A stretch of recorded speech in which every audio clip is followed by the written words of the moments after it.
Tavo is scary, dude.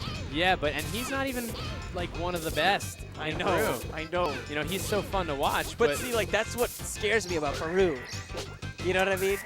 Yeah. It's like we're still saving the best for last. Yeah, you know? you have so many great players there. Someone brings you a filet mignon, and you're just like, wait, this isn't even the main course. Yeah. What?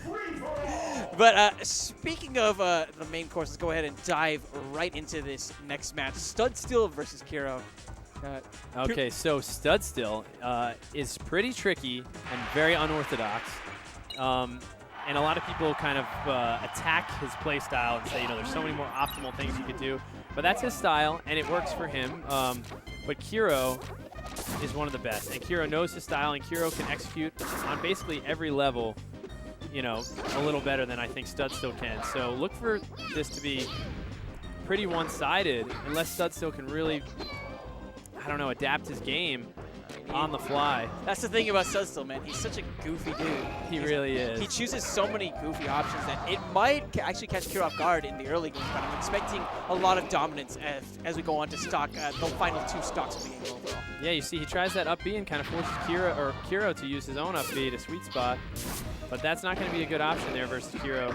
Oh, and that turnaround up tilt can lead to the up air, back air. Kero knows this game and he knows this matchup, and that was a beautiful execution of exactly what to do in that situation. Now, traditionally, we see Kero playing Kirby. It's just not like the Ditto. What's his mentality whenever he's going into this game? Yeah, Pikachu. I think it is not the Ditto, but he actually plays Pikachu. As much as he plays Kirby, I would say he's a Pika and Kirby are his mains.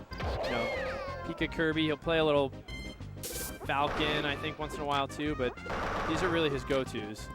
Studstill definitely hanging in there, but we've seen a couple of execution errors. In the first stock, we saw an issue where he could have gone for the F smash and killed the shield at that moment, but he accidentally jabs the other way. And there, I think he had a flub in regards to his pivot before he did the up tilt. And because he messed that up, Kero was able to go ahead and do a fantastic conversion and go ahead and take us on. Yeah, really, really beautiful. And Kero, again, did that.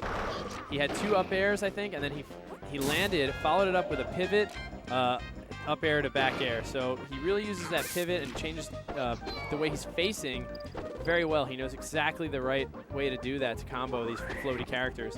And you'll see Studstill do that a lot too. He caught me off guard a few times. Yeah, but Kero is prepped for that one, goes in and seals that stock. And you see that beautiful use of the up B. Kero knows exactly how to sweet spot from that angle below the stage. I don't know about you, but I always try to use the stage, like the little ridges on the stage, as a reference point when I sweet spot. Whoa, no reference needed there. That was absolutely monstrous. Oh man, and Kero is so good at comboing this character. Studstill still fighting though. Maybe an F smash opportunity, but instead Studstill's still trying to go for a lot of these up tilts. Oh, a nice down tilt there. Oh, and a perfect sweet spot from Kero. And notice how that'll be a stock. Yeah, Kero has been doing that a lot, right? He'll use that quick attack to get out of some of those scenarios where he's cornered, but Stud's kind of picked up on it. He ran straight to center and got the grab. Right, yeah. You definitely can't sleep on Studstill. He's definitely a good player. Just goofy, man. Ooh, and that's so tough. I feel like dying from there is just so hard because you're so far away from the stage. I mean, on one hand, you want to be away from the stage because you don't want to get hit by those down tilts, but you notice how close Kero got to the ledge before committing with that down tilt, making it that much harder for Studstill to really escape the option. Yeah, he knew exactly where he had to be. And the other thing about a down tilt versus, like, let's say an F smash, there's not much hit stun, so you can't get as much DI. Your DI is totally dependent on how much hit stun. That's why those electric moves, which have more hit lag or whatever, give you so much more of a chance to DI. Studstill a pretty solid start like we saw before. He waits for the tech in place that time he gets the down smash, trying to go ahead and steal the stock. I think the back air is going to be enough to do it. Yeah, Kero's just going to plummet to his death. That was a nice stock right there for Studstill. That down smash on the tech was really, again, that was something unorthodox that you don't see people who play at, you know, competitive level use often. That's not something you see people kind of use more like a friendly level and or a casual level rather. I'll tell you what, there was nothing friendly about that combo. Not at all. Kero taking him from one end of Dreamland straight to the other. But occasionally some of that more simple or considered simple stuff can work as the best option. But yeah, Kero playing Fox now. Don't get confused by the little Pikachu icon next to him in the player cam. I love the way that he puts in so much work anytime he gets these openings, you know? Yeah, he's so good at, he barely drops combos anyway. He does, everybody does, but still, he's so efficient. Ooh, and he goes for that shine jab. Ooh, wow, that was so pretty. You know, I know that a lot of the time as Kirby, you don't necessarily want to Z-cancel the down air. But do you think there, Studstill could have foregone that final hit of the down air, done the Z-cancel, and maybe gotten a grab instead, that would have been a better option? I think for the most part, like Jigglypuff, you definitely don't want to Z-cancel your down air very often. But for Kirby, I think there's only a few instances where you don't want to Z-cancel it. Like if you have a character like Fox or Falcon and you know, down air them near the edge of the ledge, or near the edge of the stage rather, you kind of want to push them off. But that's probably the only instance where you have a heavy and you want to push them off and get a chance at a down tilt or down air. Studstill started this game off very strong. He looks a little checked out. You know, you saw in the player cam, he just stood up very furious at the fact that he hasn't been able to put on the performance that he did in the first stocks. And Kero really is just running away with this game at this point. Yeah, Kero's just overwhelming him with speed and movement and just pummeling him with moves.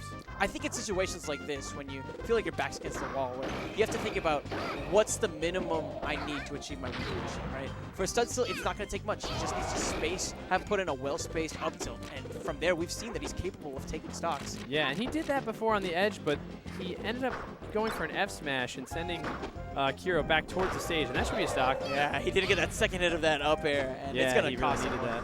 This will be a stock here, though. Jab up smash, the bread and butter for Fox. Look at that shield stop movement. Some quick shines, and Studstill's composing himself, and Kero's just working on that speed, trying to feel fast.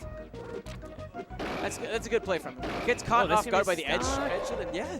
Wow, Studstill actually a stock away from taking a game off Kero. Oh. So let's see if Kero has some nerves maybe, and Studstill can take advantage of that. Oh man, going for the grab there was ill-advised, and up tilt would have been enough. And look at the punishment that we're seeing right now. Kero, I think he was maybe trying to run off the platform there instead of doing that dash attack. I think so too, maybe a forward air or something. Oh, and he's not going to fall for that one. He's seen that way too many times. Studstill's running out of tricks, and Kero's going to get this really big punish here because of it. Some surprise. Oh my goodness. Or is he? I don't know. Oh man, and Studstill had a real chance there. Yeah, but he overcommits, he overextends, and the F tilt's going to be just enough. Kero taking it 2-0 over Studstill, but props to him on that last game. You know, maybe if he had overcome some of the mental issues that really, I guess, affected him in the middle of that second game, he could have walked away with game 2, but just a touch short. Not necessarily the best decision when it comes to choosing certain options, and it's a falling at the very end. Yeah, and you know, I wouldn't say for him he should feel like, oh, I only got one stock by Kero, but he was using his Fox, because you have to remember how good this guy is, and his Fox is definitely no slouch. That's an accomplishment for Studstill, and a marked improvement if you've seen him play before, to get to the last stock against Kero's Fox, regardless of how you would assess Kero's play for that game, is an accomplishment. Completely agree.